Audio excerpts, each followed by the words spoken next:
నమస్తే breaking news చూస్తున్న మేడ్చల్ జిల్లాలో దారుణం చోటు చేసుకుంది. ప్రేమ వ్యవహారంలో మందలించిందని ప్రియుడితో కలిసి కన్న తల్లిని హతమార్చింది ఓ కసాయి బిడ్డ. మృతురాలు చాకలి ఐలమ్మ మనవరాలు అంజలిగా గుర్తించారు. జీడిమెట్ల పోలీస్ స్టేషన్ పరిధిలోని ఎల్ఎల్బి నగర్లో నివాసం ఉంటున్న అంజలిని ఆమె కూతురు ప్రియుడు పగిళ్ల శివ అతని తమ్ముడు యశ్వంత్తో కలిసి గొంతు పిసికి తలపై రాడ్లతో కొట్టి హత్య చేసింది. 8 నెలల క్రితమే నల్గొండకు చెందిన శివతో అంజలి కూతురుకు ఇన్స్టాగ్రామ్లో పరిచయం ఏర్పడింది. అతడితో ప్రేమాయణం సాగించింది. ఇదే విషయమై కూతురును తల్లి నిలదీసింది. 10వ తరగతికే ప్రేమ ఏంటని తల్లి మందలించింది.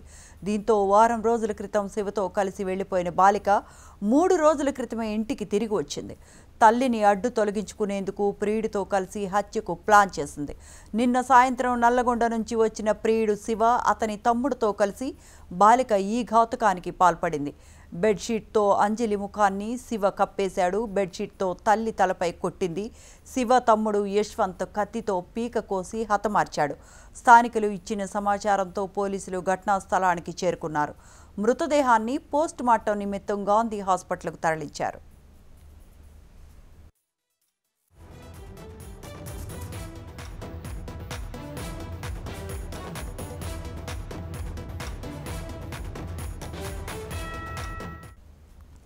మేడ్చల్ జిల్లాలో దారుణం చోటు చేసుకుంది. ప్రేమ వ్యవహారంలో మందలించిందని ప్రియుడితో కలిసి కన్న తల్లిని హతమార్చింది ఓ కసాయి బిడ్డ.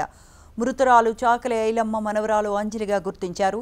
జీడిమెట్ల పోలీస్ స్టేషన్ పరిధిలోని ఎన్ఎల్బి నగర్లో నివాసం ఉంటున్న అంజలిని ఆమె కూతురు ప్రియుడు పగిళ్ల శివ అతని తమ్ముడు యశ్వంత్తో కలిసి గొంతు పిసికి తలపై రాడ్డతో కొట్టి హత్య చేసింది.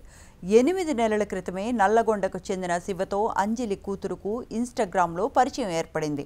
అతడితో ప్రేమాయణం సాగించింది. ఇదే విషయమై కూతురును తల్లి నిలదీసింది.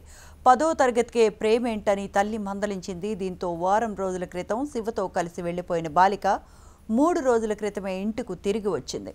తల్లిని అడ్డు తొలగించుకునేందుకు ప్రియుడితో కలిసి హత్యకు ప్లాన్ చేసింది. నిన్న సాయంత్రం నల్లగొండ నుంచి వచ్చిన ప్రియుడు శివ అతని తమ్ముడితో కలిసి బాలిక ఈ ఘాతుకానికి పాల్పడింది. బెడ్షీట్తో అంజలి ముఖాన్ని శివ కప్పేశాడు. బెడ్షీట్తో తల్లి తలపై కొట్టింది. శివ తమ్ముడు యశ్వంత్ కత్తితో పీక కోసి హతమార్చాడు. స్థానికులు ఇచ్చిన సమాచారంతో పోలీసులు ఘటనా స్థలానికి చేరుకున్నారు.